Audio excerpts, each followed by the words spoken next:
So this is going to be an interesting panel because we're going to come at it from a couple different angles. Kind of looking at low code, no code, and then also just kind of a base, which will be Matt from Adaptive. But maybe to start off with, I'll let the panelists themselves introduce, since they'll probably do a better job than I will. But let's go with Gary first, founder and CEO of Unqork. Gary, just a little bit about yourself, and you got just to start off with. So we have 25 minutes. So quickly though, explain what no code means for you in that offering.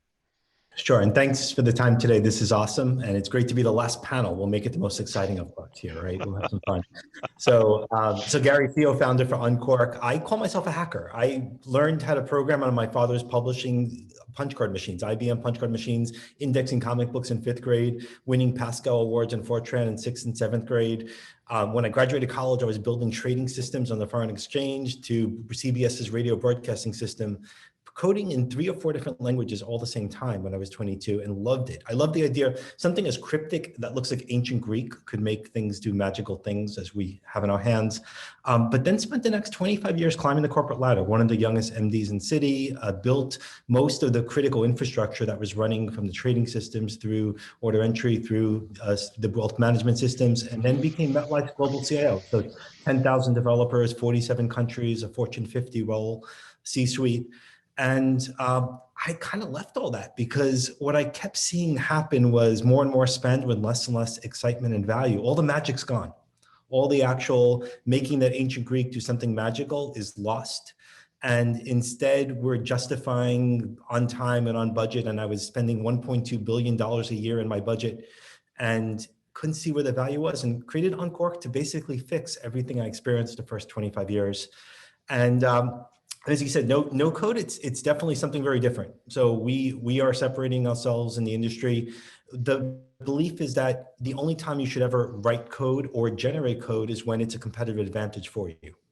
And 95% of what's being done in every institution, in every industry, is not a competitive advantage. So we focus those engineers' critical abilities and capabilities on just that uniqueness that makes them special in the company. And it's an art form, and get it back to being an art form again. Very good. No problem. And Stephen is the CEO of Genesis Global. They're coming at it from a slightly different perspective. They're in the low code movement. So why don't you give your perspective, Stephen? Yeah, no, thanks for that. Yeah, so co-founder, CEO of Genesis. To be honest, very similar to Gary. Worked in the industry for a number of years. We really thought there's got to be a better way to build software. I suppose adding to Gary's point, that we, after working both in electronic trading on the business side as well as being a CTO, we also looked at this buy or build paradigm and really thought there's got to be a better way to build software in the financial markets. And so we really attacked it from a low-code platform, really, I suppose, more from the trading system perspective. So really more kind of complex event processing core systems. And then, to be honest, it evolved over the last 4 years to be what really is a low-code platform now. But really to solve what we wanted when we were on that side of the fence of being clients of big technology vendors, whether or not they're industry technology vendors. So yeah, we ultimately went for the low-code approach. Really targeting more of the trading system type thing, and now moving more into the, I would say, more of the BPM simple use cases. But had the same challenges as Gary. I think everyone, people on this audience, Matt himself as well, and everyone has those same challenges of legacy vendors, legacy technologies, spending so much money on legacy infrastructure technology organization through two big vendors. And that was the why, or the genesis to Genesis. Very good. All right. Thanks, Stephen. And rounding out the panel, again, because we wanted to have some different ideas, different perspectives. I guess, Matt, you're kind of adaptive, or well, you are, I'm sure, adaptive, but you are the CEO and co-founder of Adaptive. And that's right, Tony, yeah.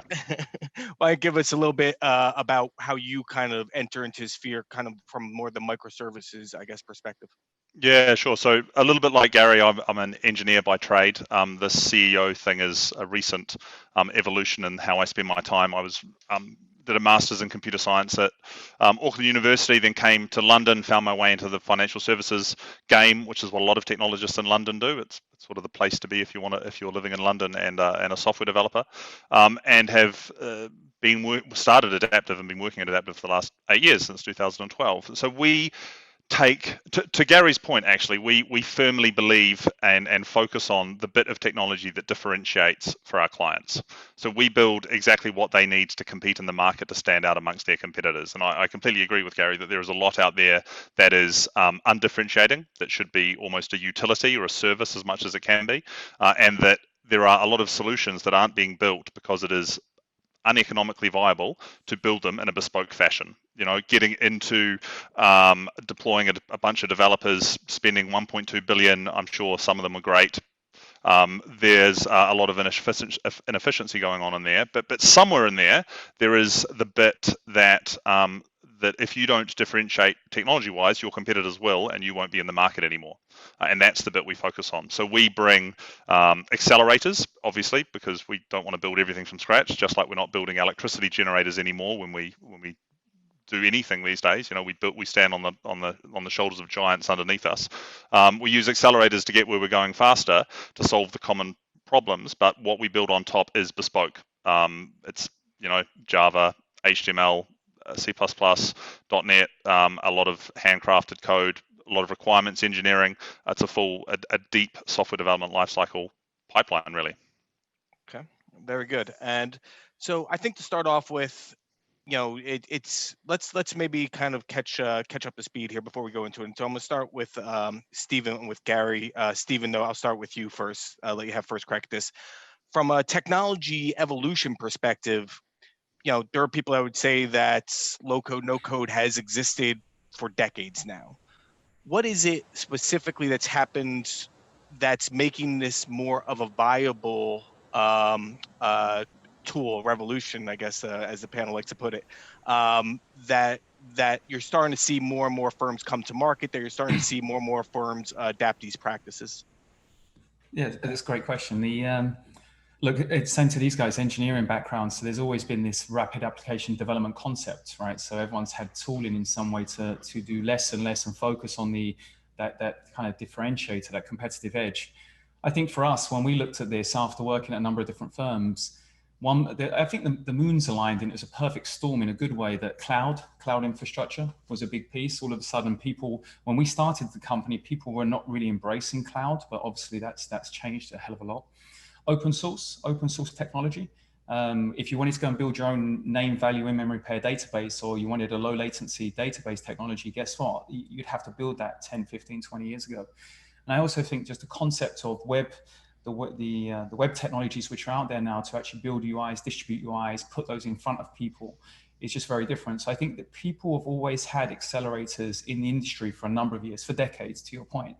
But I think the difference with both no code and low code now, when you combine all of those things, you can truly build a platform which is easy to use. It's enterprise strength. But I also think the industry's changed as well. I think the industry is much more open to that now. So I remember 6-7 years ago, cloud infrastructure was still kind of not really being adopted. If you look at it now, some banks have made some huge statements around accepting cloud, open source. When we deal with our clients, and especially on the enterprise basis, they really want to know what open source technology is there, and being able to run through what open source technologies we're using. But that's actually been accepted now. That was, I think, 6-7 years ago, that wasn't really being accepted, or you would get some friction. So I think for me, there's quite a few aspects, but I think the three main ones are really the cloud infrastructure, open source technology, and kind of the web, just how advanced web technology is now. So I think that when you combine those are probably three big factors. And Gary, for you, I'm sure you've seen similar trends, but maybe you want to expand a little bit on that? Yeah, I mean, I agree completely. I'll talk about it from a business point of view. Is when I would sit with the CEOs of the businesses who were my clients when I was in the corporate world, there was ultimate frustration. I mean, I'll never forget meeting one of the CEOs of $50 billion company one time, and he asked me, should things take 3 years and 4 years and then not be what we needed? And I think there's an unlimited idea of businesses' value. Businesses understand where they need to go. They want to try, they want to see, they want to test. They don't want to be held up by legacy, and they're getting really frustrated. I had a CEO a week ago ask how could he replace the whole technology team with Unqork, just eliminate how could he train his business analysts to take over the role. So I think that there's just this disconnect between what was a function that used to sit next to the traders in the business and build software, to a function that became its own isolated function that statistically, I think McKinsey BCG say 93% of all the projects they work on fail to deliver any value if you actually step back. 93%. You have a better chance opening a restaurant during COVID than you do succeeding in that project. And I think even further, actually, I find it amusing when I read about banks training their traders on Python. And all I read about when I see those articles of these major banks training their traders is they want empathy. It's just, we're going to treat you how hard it is to code, so there's empathy when we fail to deliver the project you need. So I just think it's an ultimate frustration that's built up over these years to basically enable technologies that enable, whether it's a technology or the business, to take control back and deliver value to their shareholders, their customers, their employees, whatever that might be. Sure. Matt, so you guys build, FX trading platforms. It's some of the people that we've spoken to when we've written about low code, no code offerings is there's a view that for the kind of the high end trading systems that you're going to still need those Python developers, those C++ developers, and there's a reticence to move away from that.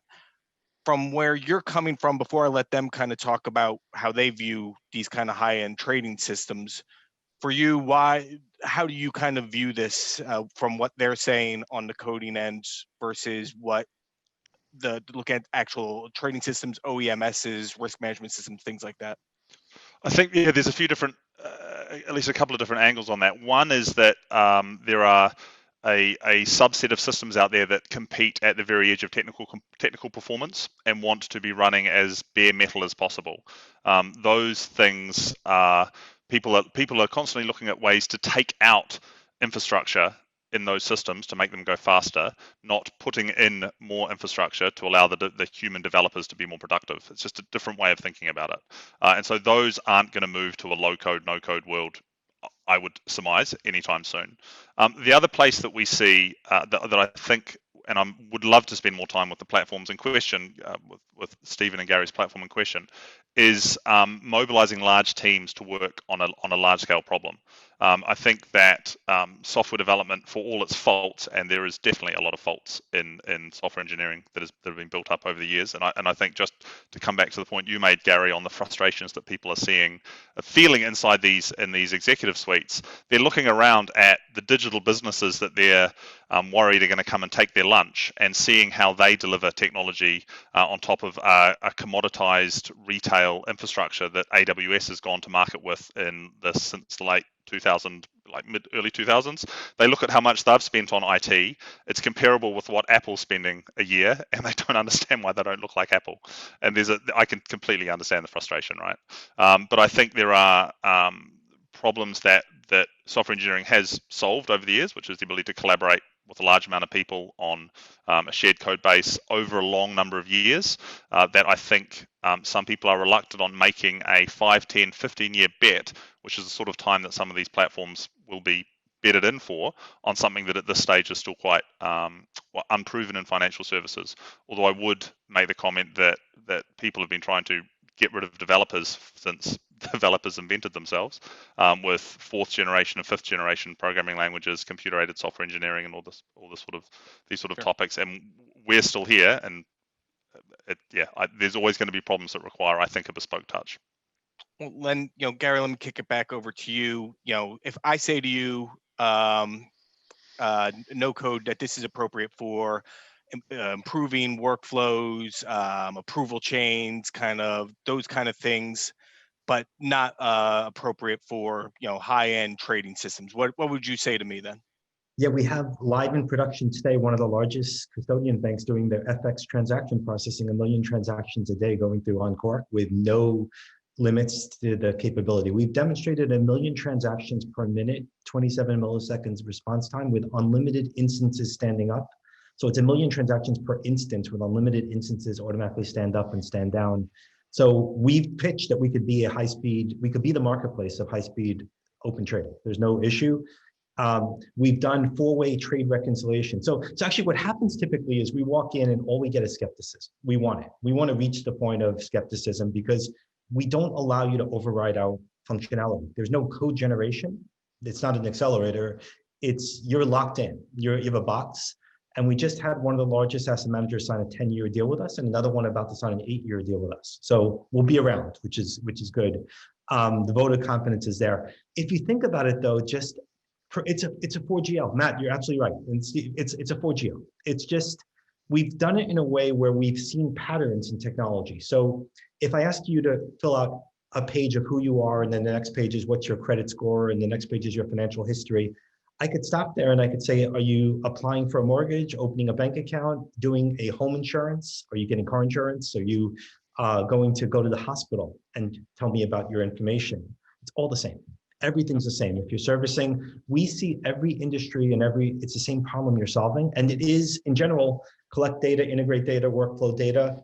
The difference with us is you could run it server-side as a headless API to replace MuleSoft and Apogee and other products, or you could run it on the client side to be your device, to be your experience. Okay. Your engagement. Very good. And so, Stephen, same question to you. We've had, had somebody say to me, or say to one of our reporters that, that there are no free lunches, that you're going to pay for in the long run. So when you're talking about a trading system, it's just not going to work. Obviously, Gary doesn't agree with that. I'm going to assume that you're not going to agree with that either. Where do you kind of come from, and how would you counter that reticence that people maybe are showing toward this movement? And you're on mute, so pop off the mute. Sorry. No Zoom etiquette 101. Look, I think I talk about what I agree with Gary and also with Matt there. So when we built Genesis and we built the platform, we really built it. There's 4 years of R&D to support kind of equity trading system type latencies. So a good example, if we have a post-trade product, supports 100,000 fixed messages a second, if not more. So we were looking at that use case. I think a lot of these kind of low-code, no-code platforms are looking at very much BPM, and they evolved from BPM type systems. We've been using in the past the Aparmas of the world, the Streambases of the world, so really complex event processing type systems. So they were built to perform algorithmic trading. So it's not just the transactional throughput, it's not just the size of data, it's actually the events, how to monitor events. Column-based permissioning. If you look at things about not just row-based permissioning, how do you do column-based permissioning? So the way we've looked at it is we took the kind of really, can we build something to support equity trading, FX trading type systems? And then we grew from there. I think the other platforms have been very much started from a more simple workflows perspective, just when I say in general. I think the other thing that I just want to pick up on Matt said, if you're compiling C++ to a certain type of processor for your smart order router because you're dealing with nanoseconds, yeah, obviously I think both Gary and I will say that's probably not the right use case for either of our platforms. If you're worried about what a nanosecond and you're compiling C++ for a certain processor, that's not our use case. That was not Genesis's use case. So I think there is a lot of naysayers in there. I think the Waters article is a good example of that, of people you interviewed. But I do think if you look at what we're doing, you look at what Unqork are doing, we're very much kind of approaching it not just from a BPM perspective, but looking at all of the breadth of potential use cases you can apply it for. And I think that also comes mainly down to, if you look at Gary's background, Matt's background, my background, we're not coming from a generic BPM perspective. We're coming from the industry.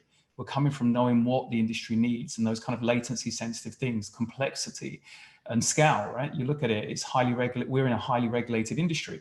Well, guess what? There's certain things you need in a platform which are all about security, resilience, and auditing. How do you audit who's used the system? What events have happened in the system?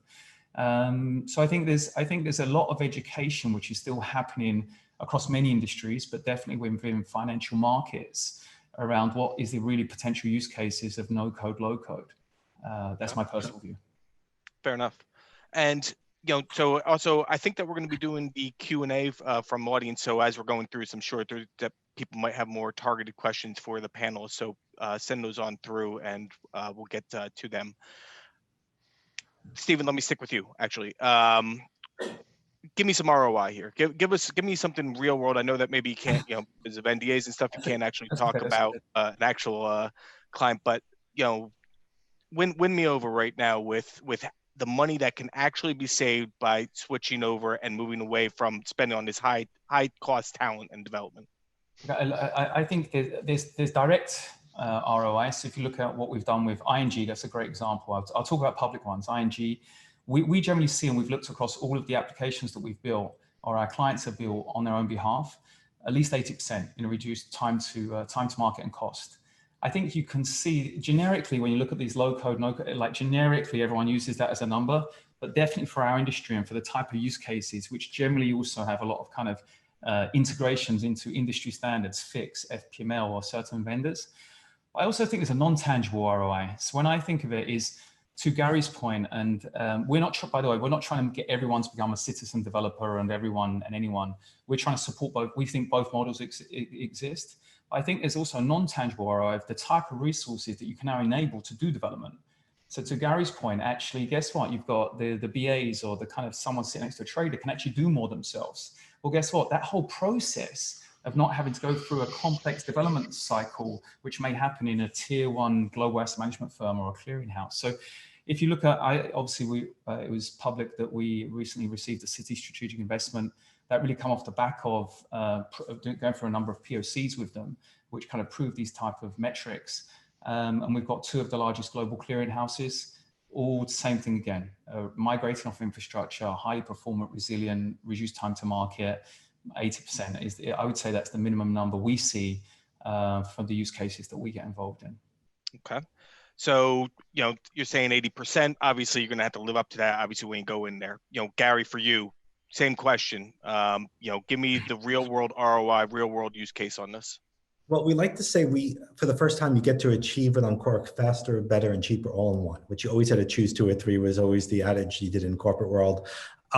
We were in one of the most exciting days was when one of my CTO says, "Hey, we're in Slashdot. We've been Slashdotted." So for those who don't know, Slashdot is a core technical publication where you get reamed if you're not technical enough. Like it's one of these.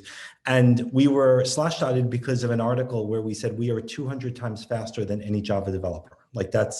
So it was the best article. You read through 200 comments, 200 different engineers. I basically popped in and said, "Look, I'll do a live webinar. You become my client. Let's build something. Whatever you want to build. You think?" And I did it within 30 minutes, the entire thing with everyone. So when we said 200 times, it's still what I believe. It's about 200 times faster than a Java developer. Now, overall, when you look at a program, there's transformation work. There's the program management work. There's the clients changing the requirements up until production, and then 5+ days after production, it'll change still. So none of that goes away.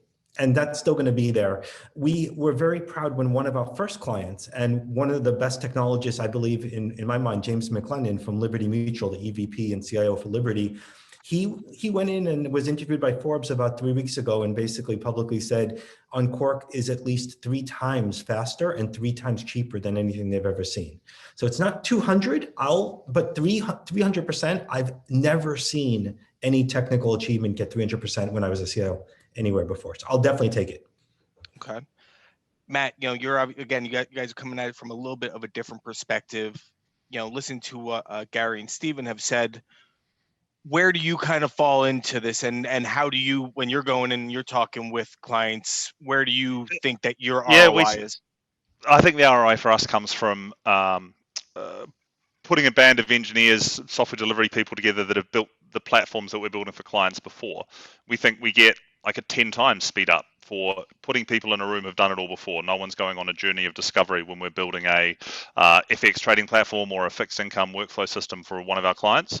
The point is that we've got consultants that have been in the trenches, who've got systems that they've built that are running in production right now previously, and that expertise, that knowledge, the experience, the need to ask questions, more importantly, the need to not ask questions, because those are the things that really slow you down, is what gives us the speed up. And we think that the right culture and, most importantly, as I say, the right experience to have done it before, that gives us a 10x speed up. If we stacked all these things together, we'd probably have solved world peace before the end of the call. So maybe some of these things don't hold true all the way through.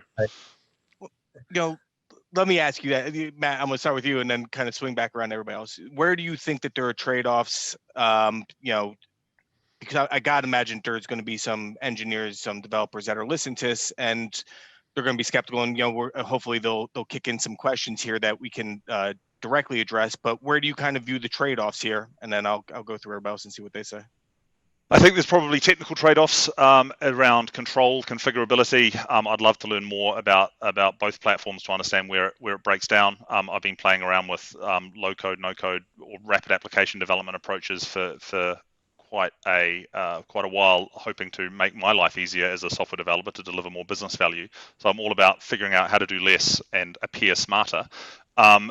Which is a great goal for all of us. I think I suspect that it won't just be technical trade-offs. There'll be things around the commercials, the contracts, the IP ownership, the long-term play of some of the stuff that will be a trade-off, as well as how it enables you to differentiate. To the point Gary made at the top of the panel about whether or not what you're doing is utility, or whether or not what you're doing is how you need to differentiate and needs to be able to respond to market forces and go in directions that you can't yet predict. Okay. And Stephen, so building off of what Matt said, you talked about nanosecond development, stuff like that. Obviously, that's not going to be your bread and butter.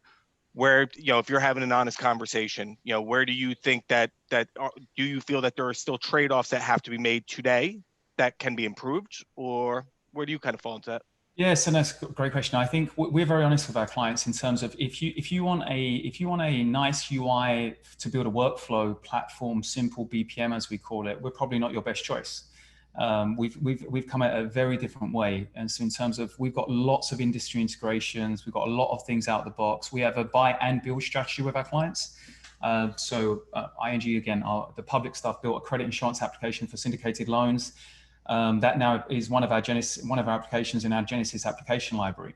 So what clients really come to us because they've got their buy and build. It's not the buy or build, and it's also that they don't have high consulting costs. No disrespect, Matt, or like these things. What we want to do is actually partner with Matt and look at Adaptive and those type of consulting firms and say, hey, you've got a huge amount of IP, you've got a great industry network of clients. Hey, why not work with us? So a big difference for us is we're also trying to really approach the buy and build paradigm. We are on a journey of building out what I would call more of the kind of more like no code tooling around what we do, but really still more on that kind of really the more complex spectrum, and versus going into the more workflows are quite a generic word, but more of the BPM, what I would call it, use cases. So that's where we've tried to differentiate ourselves in terms of the performance and what we do, the integrations in our industry, being a buy and build partner, and really staying on the kind of medium to more complex use cases. Okay. And Gary, same question for you.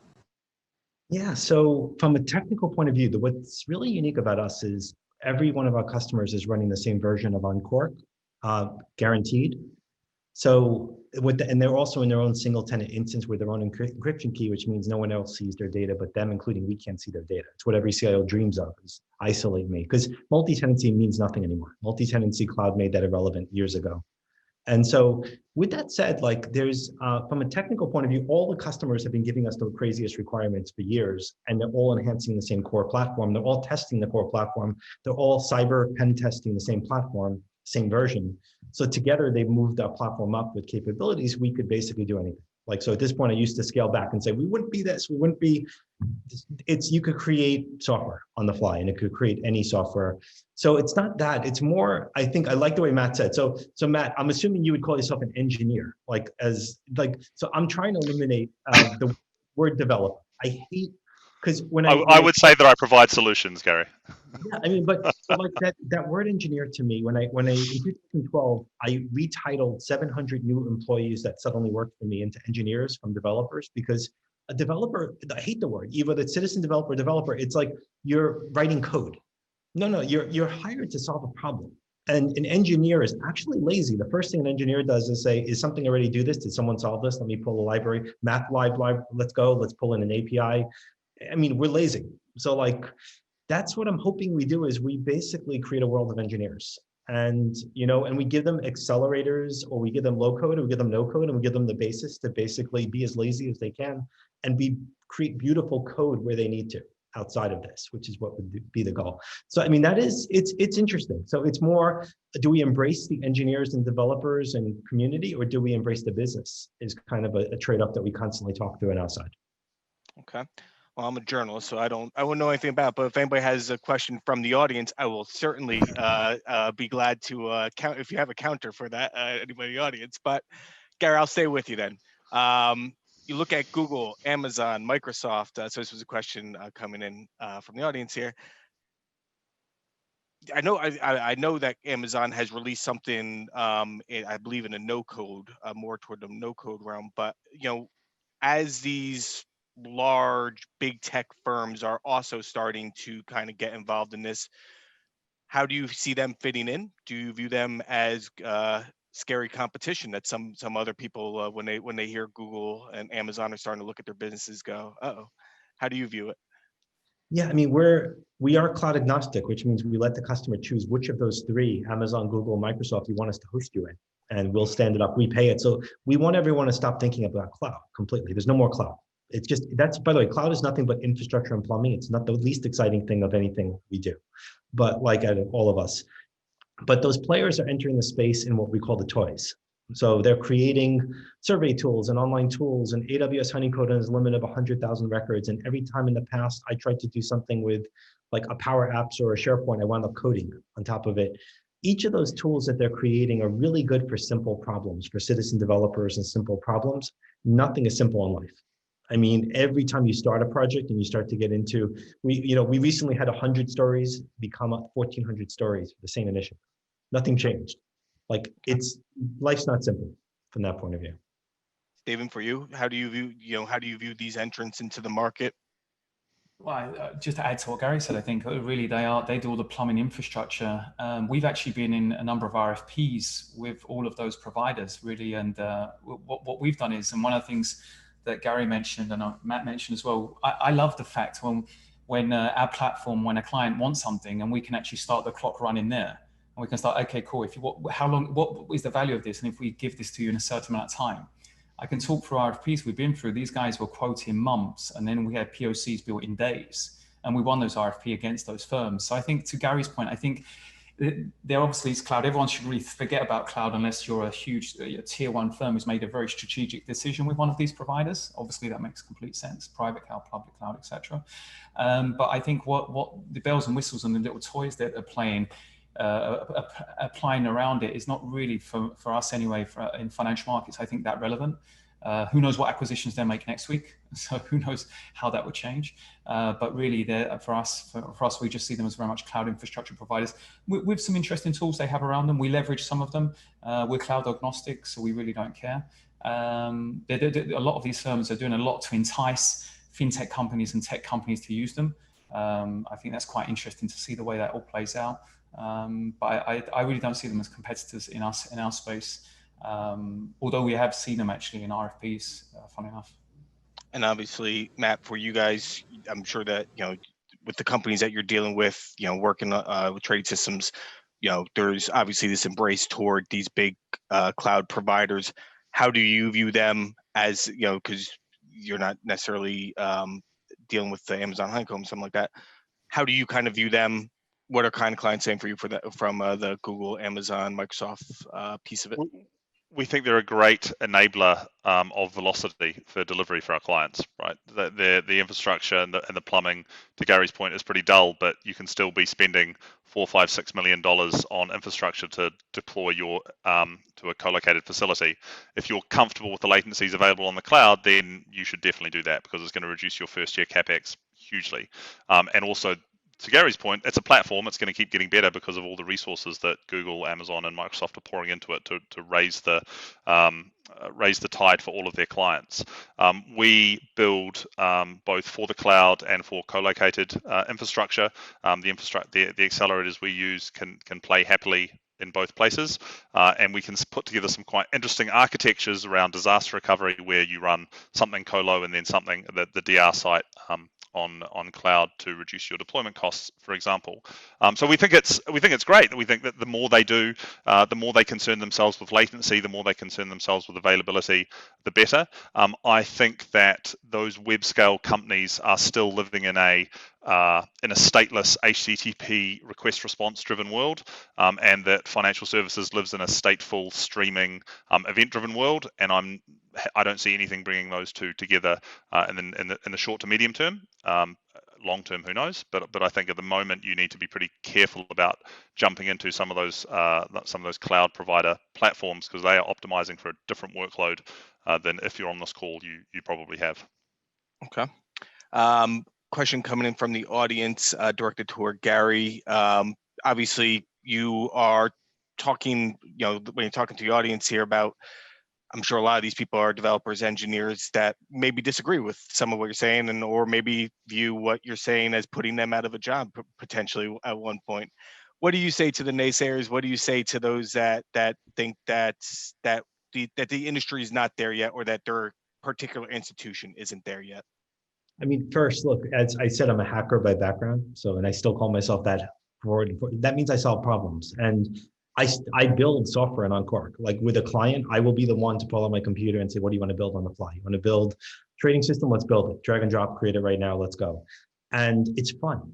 It's a puzzle. It's you're creating software. It's just that it's a new way to create software than Java, than writing code, than cryptic. And you own the IP still, so you could create some amazing companies built on Unqork and use it. So to me, it's almost a conversation of, I remember when I inherited a COBOL team back in Smith Barney. I built the 3 most popular systems used by all the 10,000 Smith Barney brokers, and it was the most critical system for trading. And so we were using COBOL. And to me, I had to figure out how do I, C++ and Sybase and SQL couldn't execute fast enough in order to do the transaction of 19 million prices coming from Reuters and Lipper and Morningstar. And so I used COBOL and I created a framework on top of the mainframe.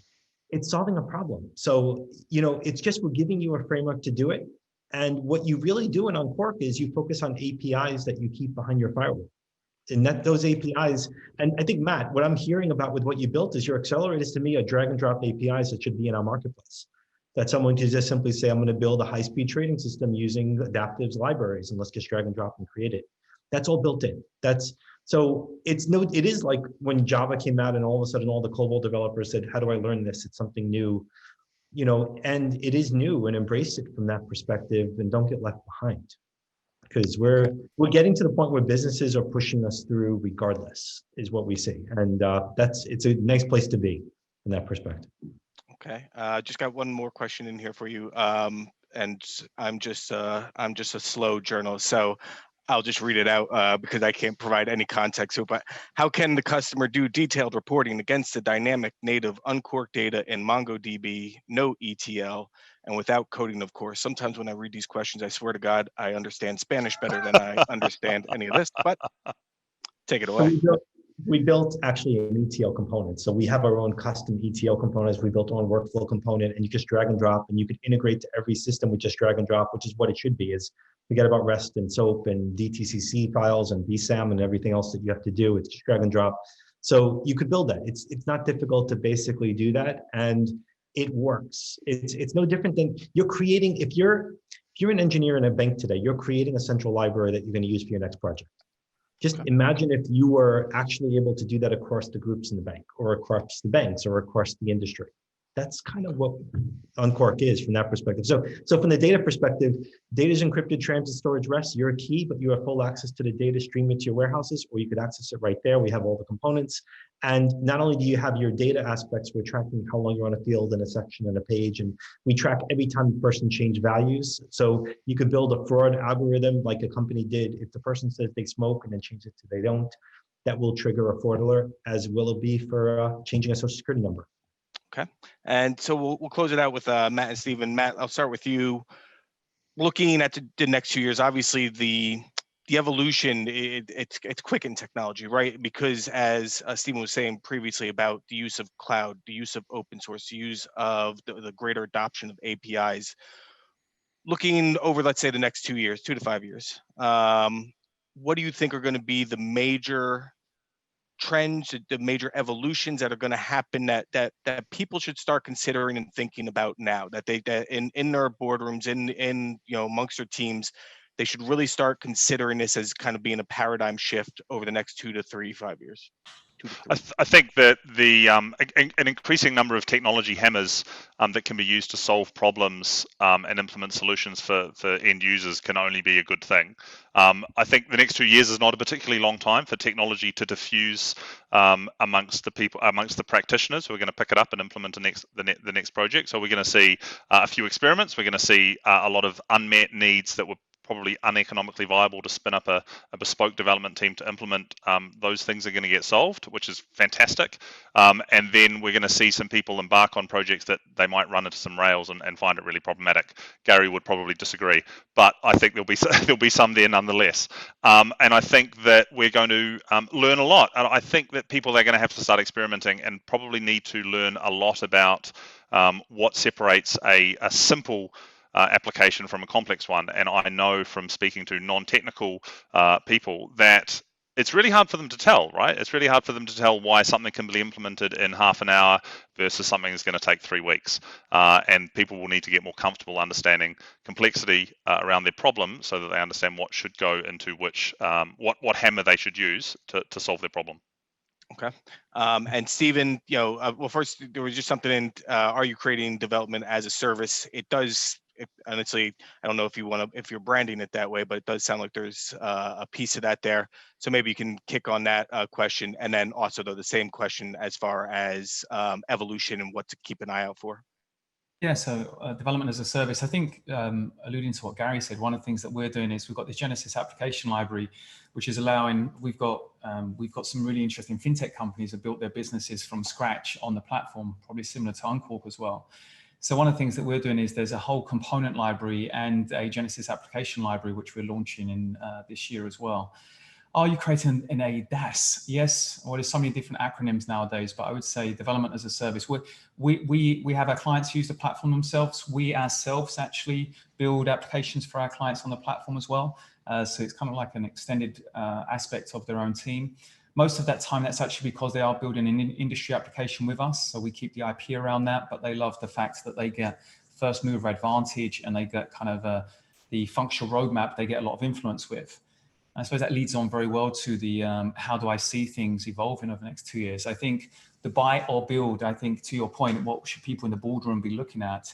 Those old legacy vendor technologies, these old legacy infrastructure stacks, I think that buy or build will really change. I think both no code and low code will really change it to be a buy and build.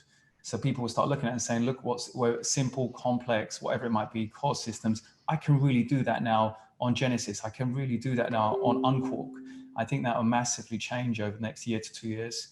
And I think the other thing, hopefully what happens, I'm hoping it will happen, I'll be pushing it within the industry, is actually more integration between low code and no code platforms. So I think people are going to choose probably 2 or 3 platforms of choice. What we've seen actually within the industry is choosing a no code platform and choosing a low code platform. And you see that they're actually choosing 2 different platforms. If you look at end user computing replacements, the spreadsheet replacements within the industry, you'll see 2 low code platforms being chosen.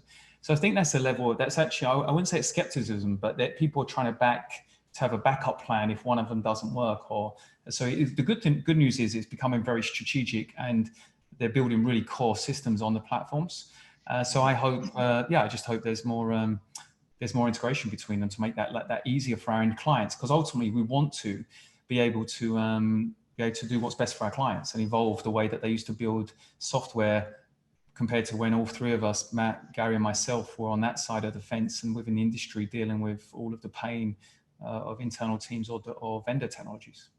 Okay, well, just like Al Pacino and The Godfather, every time I think I'm out, they pull me back in. So we have another question coming in here.